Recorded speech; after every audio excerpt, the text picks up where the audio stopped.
1892 yılında Massachusetts'te korkunç bir cinayet işlendi.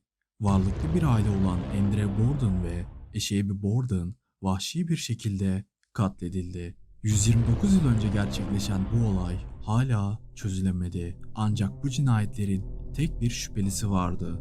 O da Andrew Borden'ın öz kızı Lizzie Borden. Peki gerçekten de Lizzie Borden kendi ailesini soğukkanlılıkla katletmiş olabilir miydi? İşte filmlere, dizilere ve kitaplara konu olan Lizzie Borden'ın tuhaf hayat hikayesi.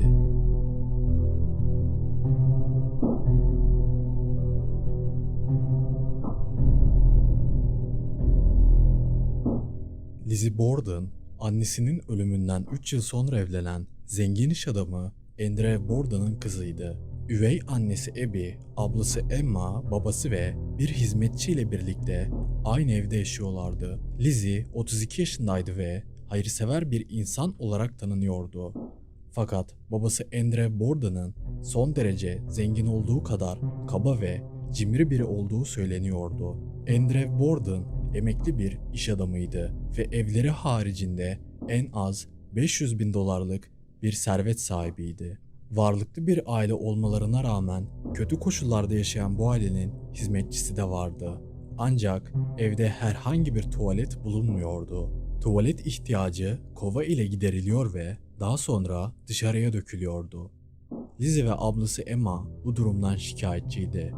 Daha rahat bir hayat yaşayabilecekken böylesi bir hayata katlanmak zorunda kalıyorlardı. Bu yüzden babaları ve üvey anneleriyle sıklıkla tartışıyorlardı. Komşuları ise Lizzie ve Emma'ya bu yaşadıkları kötü hayattan dolayı acıyorlardı.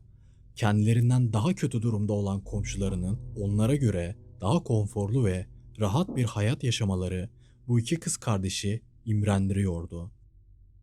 Lizzie'nin başkalarına ait hayatlara ve eşyalara karşı fazlasıyla bir ilgisi vardı.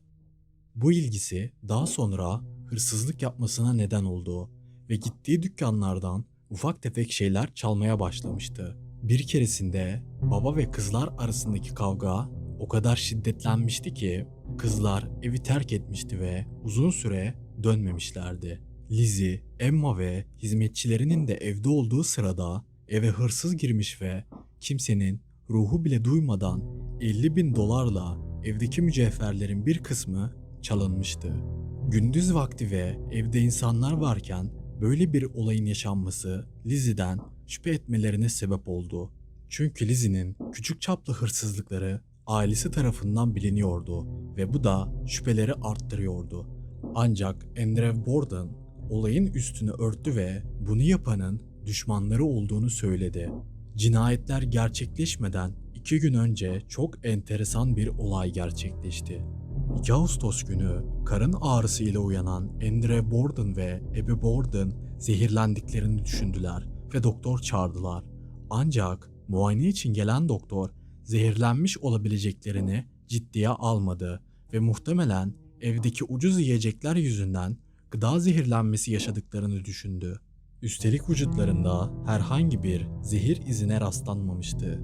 Olayın ertesi günü Lizzie bir eczaneye gitti ve böcek ilacı olarak kullanmak için borik asit almak istedi. Ancak eczacı bu isteğini geri çevirdi. Lizzie'nin en büyük cinayet zanlısı olmasının sebeplerinden biri de buydu. Çünkü ailesini zehirlemek istemiş olabileceği düşünülüyordu. 3 Ağustos'ta Lizzie'nin öz dayısı aileyi ziyarete geldi. Baba Andrew Borden ile konuşmak istiyordu.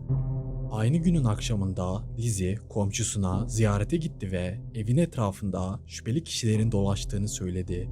Lizzie birilerinin babasına zarar vermesinden korkuyordu. Cinayet günü dayısı ve babası erken saatlerde dışarı çıkmışlardı. Evde ise üvey annesi, hizmetçi ve Lizzie vardı. Üvey annesi ve hizmetçi ev işleriyle uğraşıyor, Lizzie de odasında oturuyordu. Üvey annesi hizmetçiye dışarıya çıkıp pencereleri silmesini söyledi ve genç kadını dışarıya yolladı. Hizmetçi yaklaşık 1 saat boyunca dışarıdaydı. Baba Andrew Borden 11 sularında eve geri döndü. Kapıyı hizmetçi açtı ve o esnada yukarıdan bir kahkaha sesi işitir gibi oldu. Daha sonra Lizzie aşağıya indi ve üvey annesinin nerede olduğunu sordu. Lizzie hiç tereddüt etmeden üvey annesine bir haber geldiğini ve hasta arkadaşına ziyarete gittiğini söyledi. Babası bunun üzerine gidip bir kanepeye uzandı. Lizzie ise avlanmak için gerekli malzemeleri almaya ahıra gitti. Lizzie geri döndüğünde tüyler ürperten bir görüntüyle karşılaştı. Babası kafası parçalanmış bir şekilde kanepede yatıyordu. Lizzie çığlık çığlığa odasında dinlenen hizmetçiye seslendi ve komşulara haber verip polisi çağırdılar. Yaşanan bu kaosun ardından üvey annesi Abby'nin cansız bedeni de odasında yüzü koyun halde duruyordu. Cinayetler yaklaşık 2 saat ara ile işlenmişti. Araştırmacılar Abby'nin cesedini soğuk halde bulurken Andrew'un cesedi sıcak bulundu. Odalar düzenliydi ve herhangi bir kavga belirtisi yoktu. Cinayet silahı ise bir baltaydı. Evin bodrum katında sapı kırık bir balta bulundu.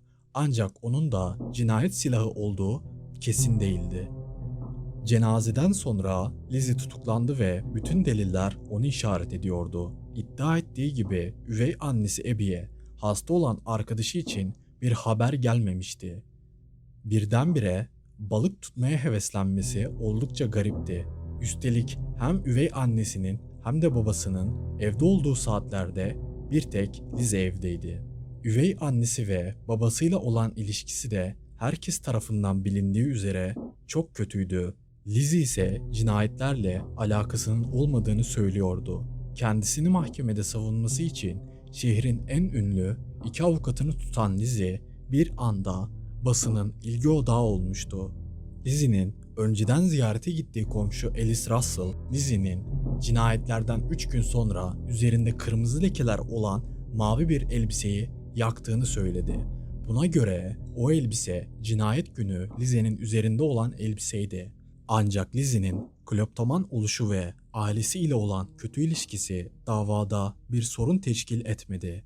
Herkesin gözü önünde yaktığı ve cinayet günü aslında üzerinde olmayan o mavi elbise de dahil yeterli deliller yoktu. Çünkü Lizzie eğer bir katilse elbiseyi gizlice yakmak yerine herkesin gözü önünde yakmış olması mantığa aykırıydı. Elbisenin boyalı olduğunu ve lekelerin çıkmadığı için elbiseyi yaktığını söylemişti. Üstelik komşusu Alice koyu bir Katolikti ve mahkemede yalan söyleyemeyeceğini Lizzie de biliyordu. Bunu bilmesine rağmen önünde böyle bir işe girişmesi çok saçma olurdu. Cinayet silahı da Lizzie'yi suçlayabilecek türden değildi. Baltanın sapı olmadığı için parmak izi de tespit edilemiyordu. Lizzie mahkeme sırasında pek çok insanın desteğini arkasına aldı. İnsanlar Lizzie'nin katil olduğuna inanmıyor ve serbest kalması gerektiğini düşünüyorlardı. Dava sonunda Lizzie suçsuz bulundu.